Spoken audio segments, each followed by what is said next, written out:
आज हम एक कविता वाचन कर रहल छी जे हमर लिखल छै मैथिली कविता एहि तरह के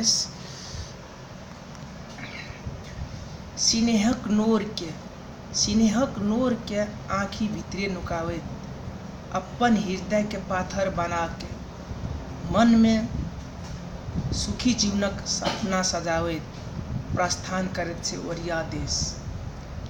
महक जाइत छै टिफिन महक खाना, महक जाइत छै टिफिन के खाना, नहीं खाए के नहीं पीबे के ठिकान छै। भूख प्यास सबटा बिसरी के 12 बजे के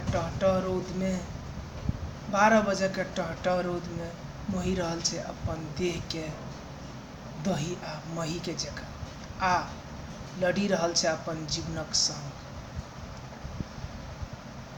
मुनीम आ हाकिम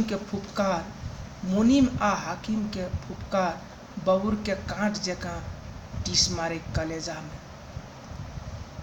स्मरण होइ छै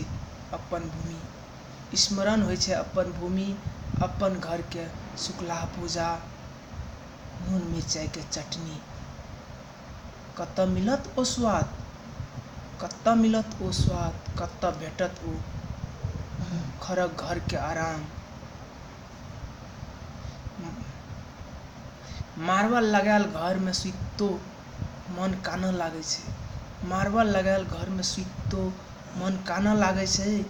जहरे लागैत छै सिनेहक नोर सब, राति के नींद हेरा जाइत छै। याद आबैत छै जब महाजन के कर्जा आ पीबी लैत छै सबटा नोर आ लागी जाइत छै नीच काज में सबटा थकावट बिसरी के। बेस्ते हमर कविता यह छी। अपने सबके केहन ई कविता हमर केहन लागल, नीक खराब जरूर अपन सलाह सुझाव कमेंट में देब से हम अहाँ सबके सलाह सुझाव के अपेक्षा में छी। बेस्ते धन्यवाद।